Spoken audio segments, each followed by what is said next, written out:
glory to people that are healing. In the name of Jesus, we send glory to Jesus. Lord, be with him, and every pain goes away, and you heal his movement completely. But can you come on? Come on. I'm going to pray for you.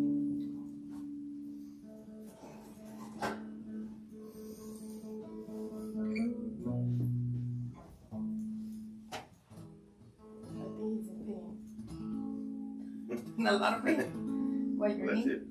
Your head? Hit more on my knees. Okay. Just from yesterday. I left from yesterday. Lord, we ask for healing on his hips. All the pain goes away.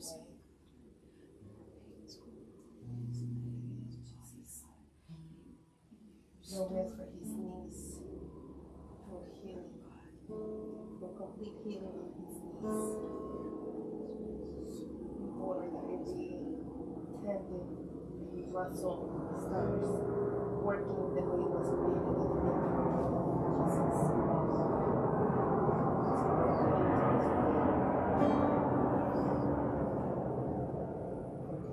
Spinal cord to start working the way it was created at the beginning.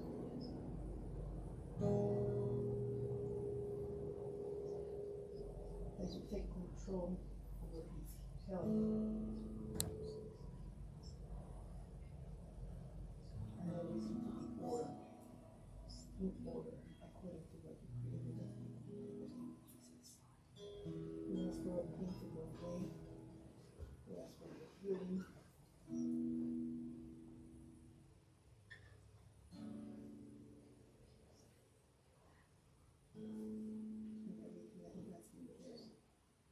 All his burdens.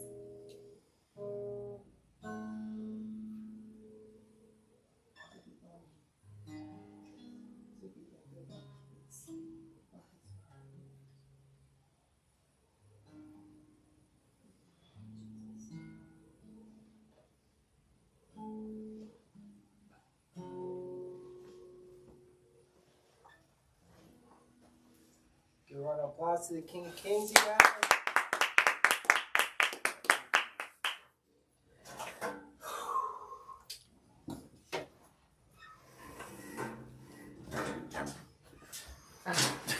Aquí hay dos sillas, mija. Siéntese. Como la gente. Ahí déjame la cámara aquí para ver cómo acontece. ¿Sí?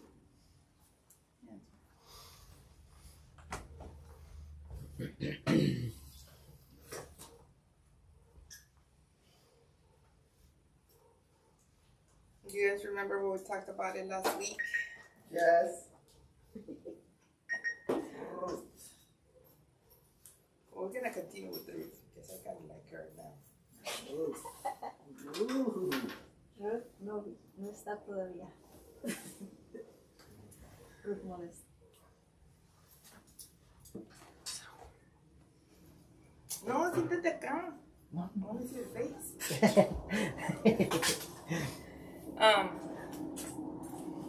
So last week we were talking about when Ruth left his country, his family, everyone to follow Naomi to the place where she, before when she had a husband and kids and everything, she moved out of that place, which is Bethlehem, and she moved to Moab, which is kind of like a sin city. It was created in sin. And then, so she moves over there, and then she lost her husband and her 2 kids, and she ended up with the 2 daughter-in-laws. And then one of them decided to go back to her family, and Ruth was the one that decided to stay with her mother-in-law to care for her. And they went back to Bethlehem, to the place where she was born. And Ruth decided to leave her family, leave everything to follow her. So this is verse 2. We're going to start with verse 2. It says, there was a rich man named Boaz living in Bethlehem. Boaz was Naomi's closest relative from Elimelech's family. Now, remember, she was from that town anyway, and she had family there. What amazes me is that only Ruth was the one with her. And she had family in that country. Why didn't her family care for her? You know? I don't know. I said he's good. So it says, one day Ruth, the Moabite, said to Naomi, I think I will go in the fields and maybe I can find someone who will be kind to me and let gather the grain they leave in the field. So during this time, women were not allowed to work. You know, men are the ones that go out to work and women stay with the kids. But they didn't have anyone. They didn't have any man at the house. They didn't have anyone to care for them. So then Naomi was older. So Ruth decided, I'm going to go in the fields. I know that I can't work because I'm not going to give her work.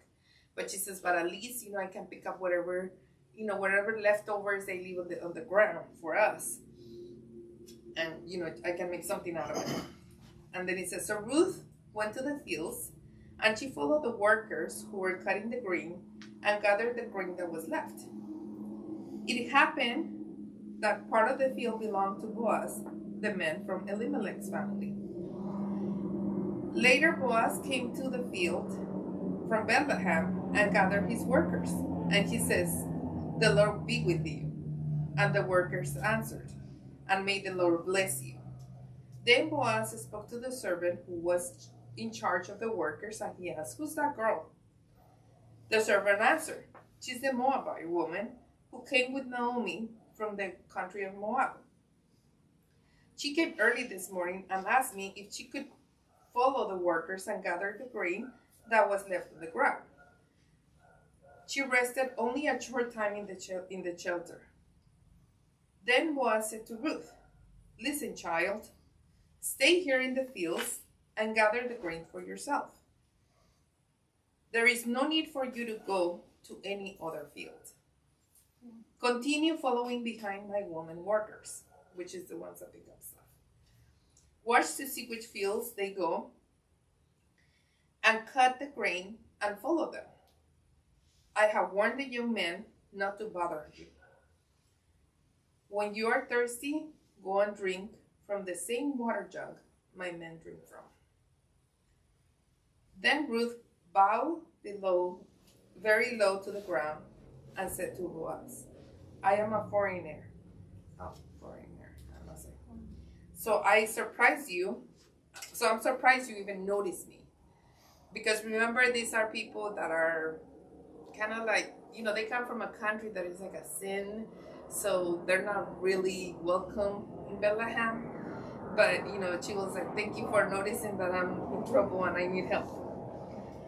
And he says, Boaz answered her and said, I know all about you and everything that you have given for your mother-in-law Naomi. I know you helped her even after your husband died. And I know that you left your father and your mother and your own country and came here to this country. And you did not know anyone from this country, but you came here with Naomi. The Lord will reward you for all the good things you have done. I want you to repeat this with me. The Lord will reward you for all the good things that you have done. For all the things you have done. Maybe some people will not notice what you have done, but the Lord knows.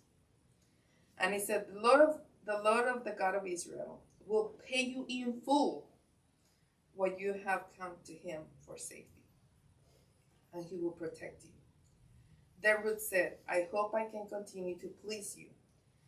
You are very kind, and I'm only a servant, and not even one of your own servants, but you have said kind words to me and comfort me. At mealtime, Boaz and Ruth came and ate some of the bread and dipped the bread in vinegar. So Ruth sat down with the workers. Boaz gave her some roasted grain, and Ruth ate until she was full, and there was some food left over. Then Ruth got up and went back to work.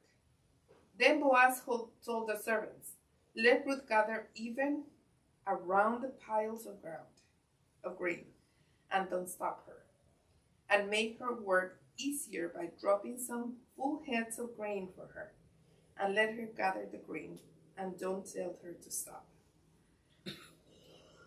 So she finds grace with Boaz. At this point, she doesn't know who this guy is. She just like got there, she was like, I'm just gonna go to whatever field. I'm gonna try to pick up whatever I can just to survive. And she finds this man who's willing to do more for her, like tell the workers like, oh, drop a little more, on the ground so she can pick it up. I mean, why don't they give it to her? That's kind of mean, don't you think? I mean, like, really? I mean, can you just like give it to her instead of her being on the ground and picking it up? And I think it's because God, sometimes when we're with God, we don't want to work for things. We want everything to be handed to us. And it will be easier, right? If God can just give you whatever you need right now. Like, what do you think you need right now that will solve the problem that is bugging you? What do you think it will be needed?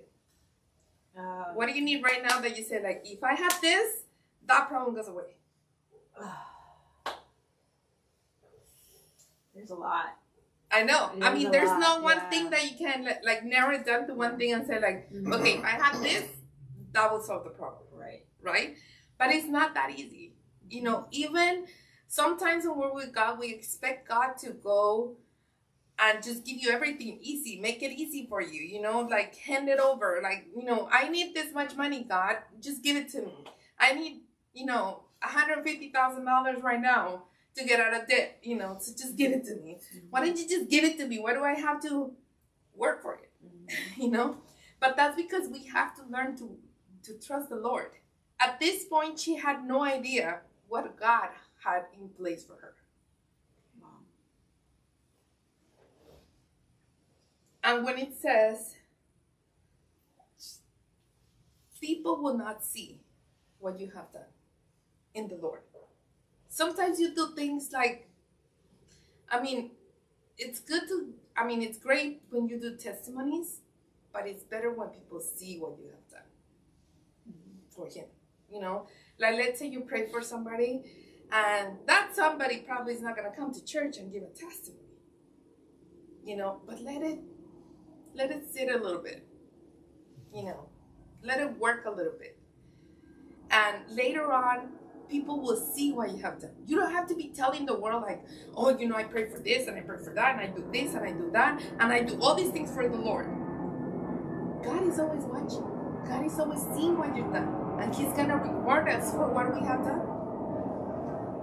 And He's always willing to give you more, but sometimes we go like, oh, I prayed for that person that she didn't heal, so I'm just not going to pray anymore. And you just give up. But one of the things that I learned on this last trip that we went to Morelia is that God does not need us to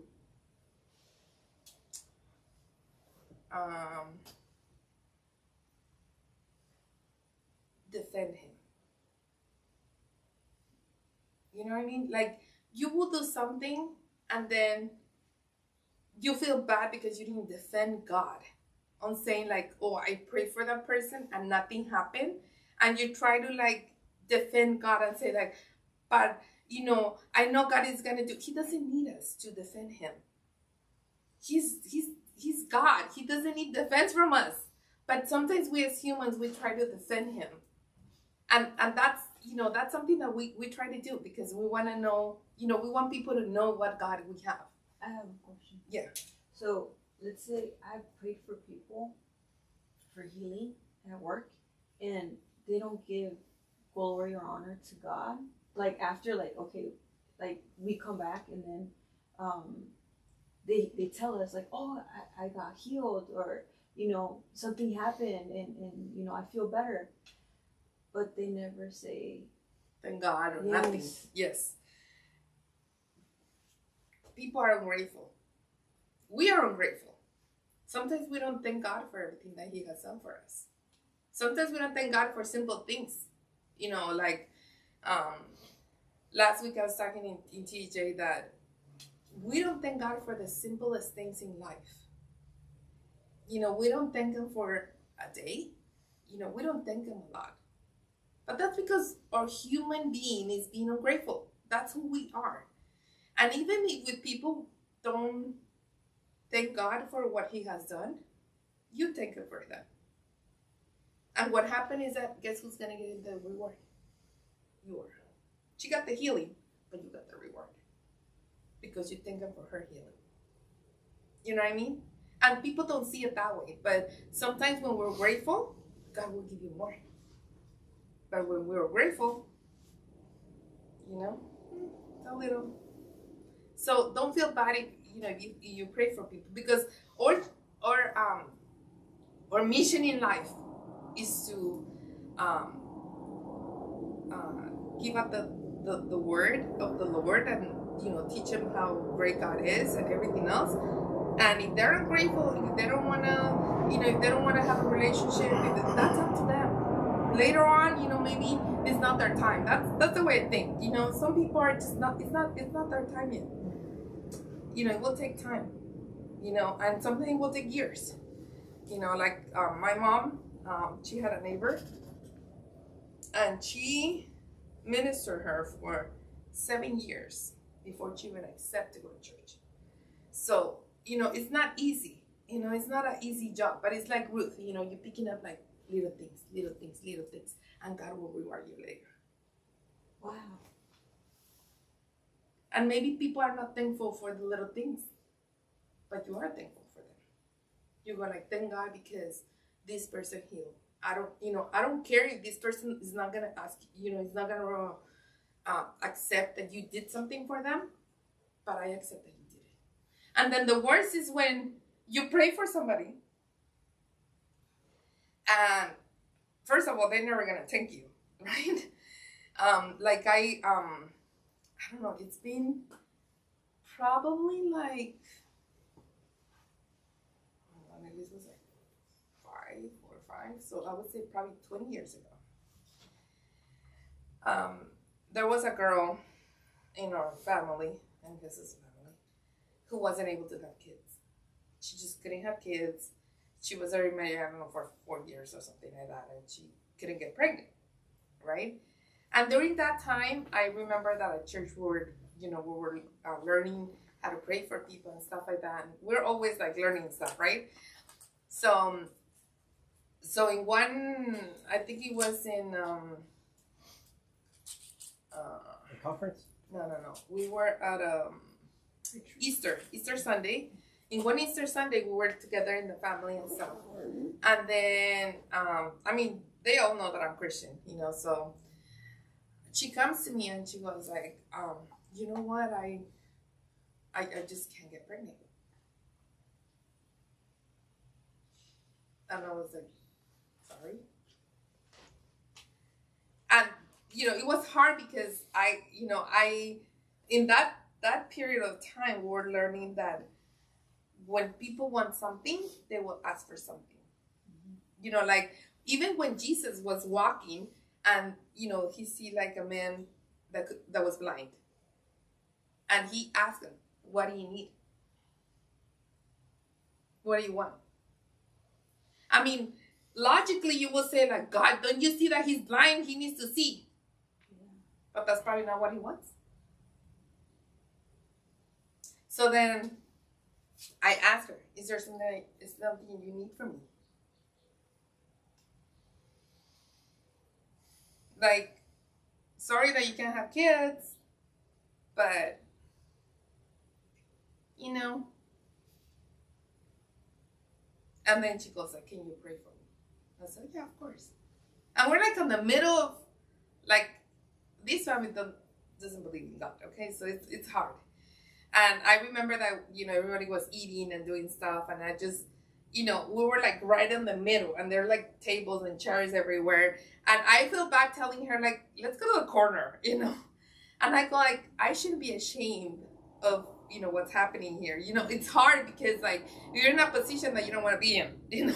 I mean, I would say like she wouldn't tell me this in like in a public place like this, but she was telling me like that. So I was like, whatever. I don't care. I don't care because they already know who I am. So I said like, can I put my hand in your belly? And she was like, yeah, of course. So then I started praying, and I said like, Lord, and I started praying for her, right? And I started ministering her and healing and whatever needed to be done. I don't know what was happening because she didn't specify what was going on. And she lived in up north, so I didn't know anything. I had no idea. So I never follow up on it because I didn't know. And years passed, and then she had her baby, and I think her daughter was probably like 10 years old the day that I met her. 7 or 10, around that age area, and she came to San Diego because then she moved to Merida. So then she came to San Diego to visit, and I was at my mother-in-law's, and then she showed up with the girl.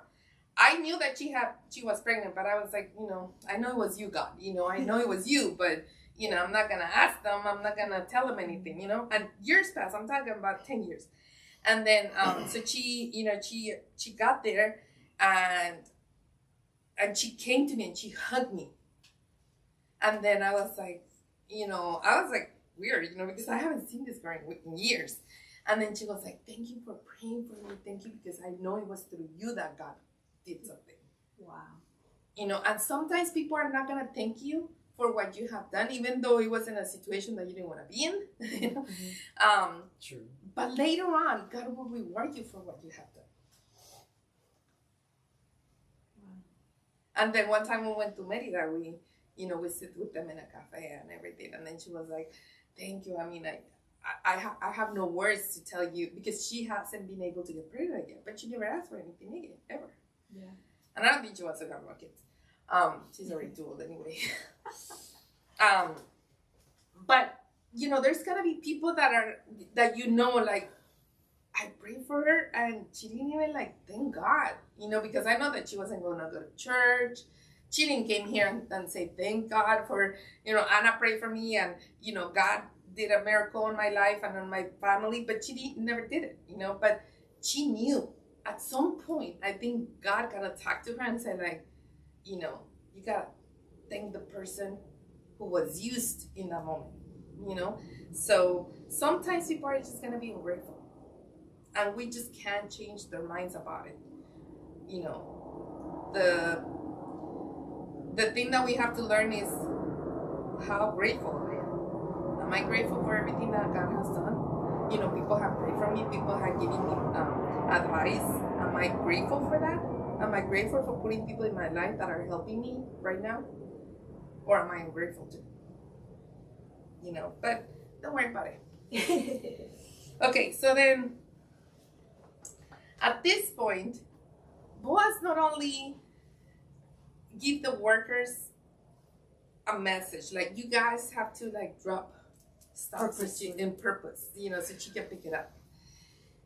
But he went above and beyond, and he started saying to the workers, not she's gonna eat with you guys. Not she's gonna sit with you guys, and she's gonna eat, and you're gonna let her eat, and whatever's left over, you're gonna give it to her. Wow. And sometimes you will find grace with people more than you know. And later on, probably people are gonna change, But at that moment, you're gonna find grace. And you're gonna see how come they like me? I mean, it's weird, For me, it's hard to receive gifts. I like to give gifts. I like to do things for other people, but it's hard for me to receive it. And I think for a lot of us. If you wanna do something for somebody, it's easy. But then when they do it for you, it's it's weird. It's That's true. You don't want to receive it. You don't want to, it's you feel I don't deserve this. Really,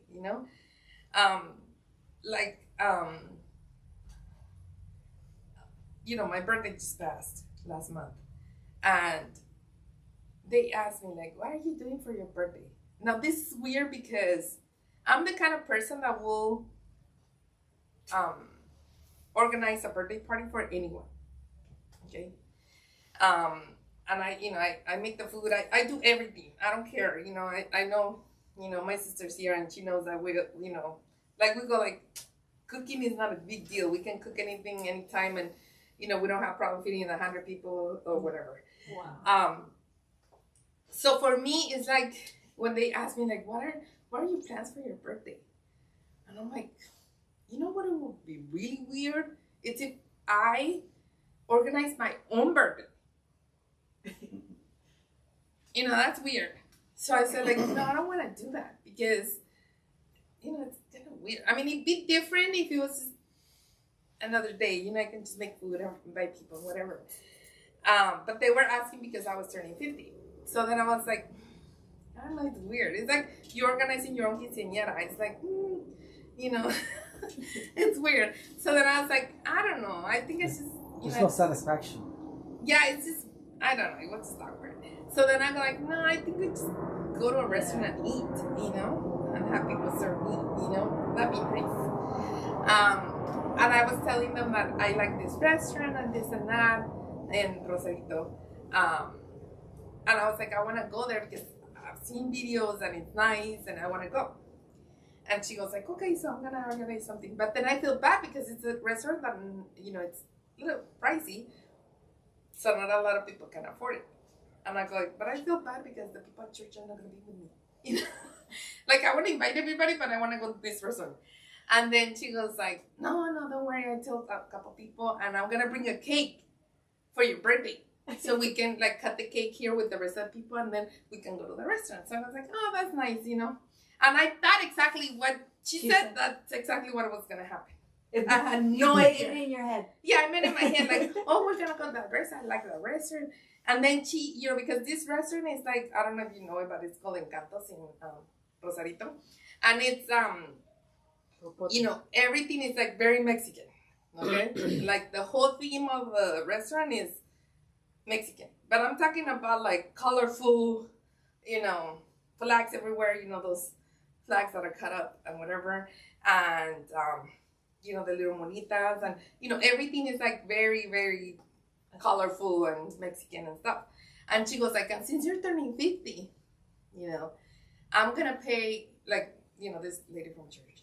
She goes like, I'm going to pay for a photographer to take some pictures for you, at the restaurant because it's nice. And I'm like, yeah, that'd be nice because I never take pictures. I take pictures of everything. But not me. So then I go like, oh, okay, let's go. And then she goes like, but you have to dress like, with a Mexican dress, like you can match, the theme. And I was like, perfect, no problem. So my sister and me, she didn't know this was happening. She knew that we were gonna go to a restaurant. And she goes like, oh, I'm gonna put a dress too, just because, I want to match, the theme. And so then when we got there, it was a surprise, completely surprised, because I wasn't expecting it, to be at church. And for them to bring mariachis and all this stuff, it was so much for me. And I was overwhelmed like this. Like, why, I think like Naomi, like, why would I find grace in these people, that are not my family? They're my family in Christ, but you know what I'm talking about? And I know my daughter had a lot to do with it, my older daughter and my husband and everybody else. But I mean, like, that love that you feel, it's overwhelming. It's too much. And that's how God is. God gives more than you are expecting. And when he goes like,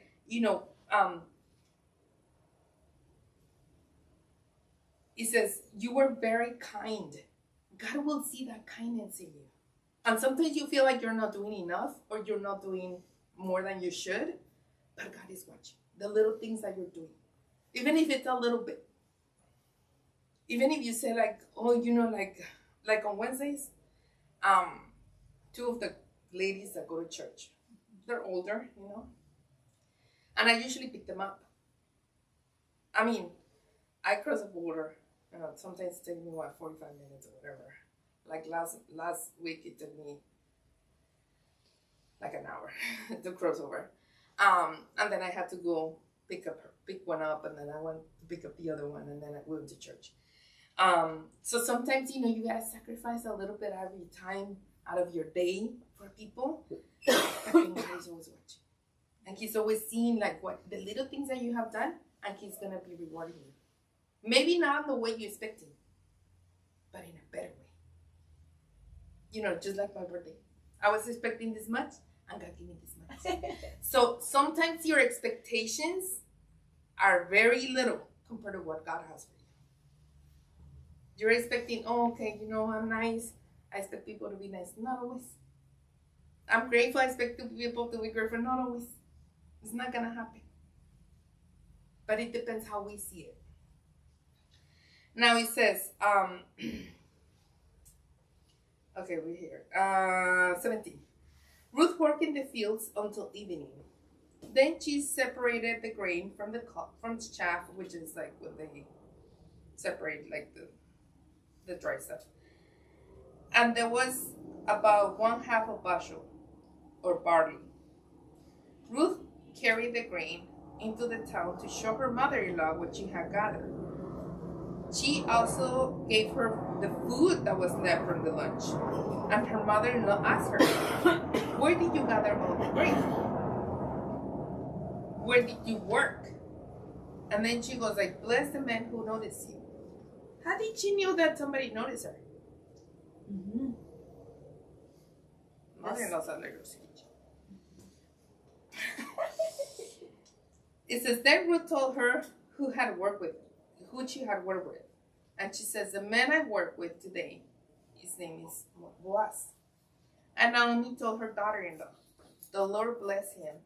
He has continued to showing his kindness to the living as well as the dead. Wow. Then Naomi told her daughter-in-law, Boaz is one of our relatives and he's one of our protectors. Hold on 1 second. How come he was one of the protectors and he never showed up before? But one of the things that I noticed about Naomi is that now she's seeing the Lord with kindness. Remember on the other verse what she said? Ungrateful. She forgot that she even had blessings, like someone tagging along with her, daughter-in-law. And now, you know, somebody's blessing you through her, and you still don't see it. But anyways. And then it says, there Ruth says, Boaz also told me to come back and continue working. And he said that I should work closely with his servants until the harvest is finished. Then Naomi said to her daughter-in-law, it's good for you to continue working with his woman servant. If you work in another field, some men might hurt you.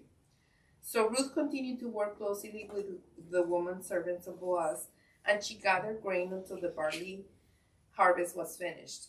And she also worked there through the end of the harvest, and Ruth continued living with her mother-in-law, Naomi. So God puts people around you to help you out on this journey called life. You know, God puts people to help you, you know, make the right decisions, people to give you advice, people to make you grow. Now, it depends on you how you see it. Because if you notice, Naomi was not helping Ruth. Ruth was in the same boat because they were both in grief, right? And instead of Naomi trying to like help her out, like, you know, you're younger, you can do things, you know, don't worry about it, you know, you can do it. I mean, instead of her being like cheerful, she was always like the downer. And Ruth had to be the cheerful one. When it's supposed to be backwards, right? The older is supposed to help the younger. But it doesn't happen that way sometimes. That's you know, true. Sometimes you're the ones that have encouraged other people. And I'm going to tell you something that it was weird for me this weekend. My mother has always taught us to be fearless, to be strong, you know, to be grateful, and to be all these things. And she's always showed it So she's not only telling us, all her life, she's not only telling us, but she's always showing, she's always being really strong, she's always, doing things, she's brave and stuff like that. And we learn from her. Of course, from my dad too. But I mean, like her being a woman, because it's different. When you're a man and a woman, it's different. Different. Totally. So then yesterday, right? I don't even know what day I live. Yesterday, she was going to go to Tennessee by herself. But I told her, like, don't worry about it, Mom. I'm going to see you in a wheelchair, and they're going to take you all the way to the plane. They're going to seat you, put the seatbelt on, and then you're going to leave. This is like a baby, you don't have to worry about like what door you have to go or where you have to be or where you have to wait, nothing. They're going to take you all the way up to the airplane. And when we were heading over there, she started telling me and my sister, I'm scared, I'm afraid. And we're like, what the? And she was like, I don't want to go anymore. And this and that. And I was like, what? Like, where is this coming from? Oh. Right?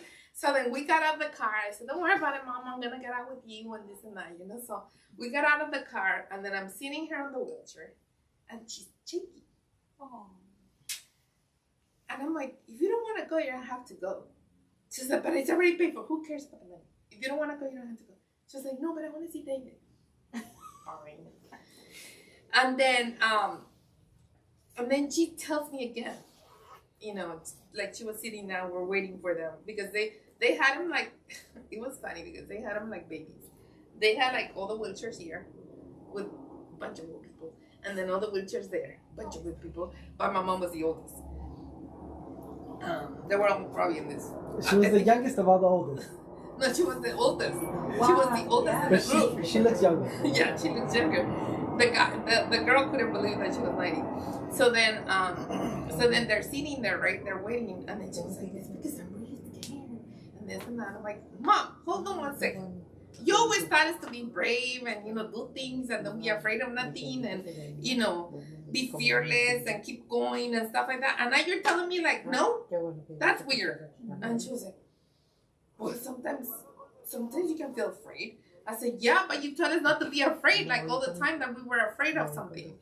And I'm like, "And who's with you?" Because she always tell us like, God is with you. Mm-hmm. And I'm like, "Who's with you?" She was like, "Okay, fine," like a little girl, and stuff. And sometimes there's gonna be times that we're gonna be feeling afraid of life, but people put people around us to help us out on this journey. It's not easy, but it's possible. So just keep on going. Keep on doing your best. And God will reward you. Maybe people will not be thankful, right? But He will reward you. I'd rather have His reward than these people thanking me. And if they come and thank me, I grab that thankfulness and say, thank you, Lord, because it was all for you. Wow. Okay? So thank you very much. You guys have a nice Sunday. That was fast. Thank you.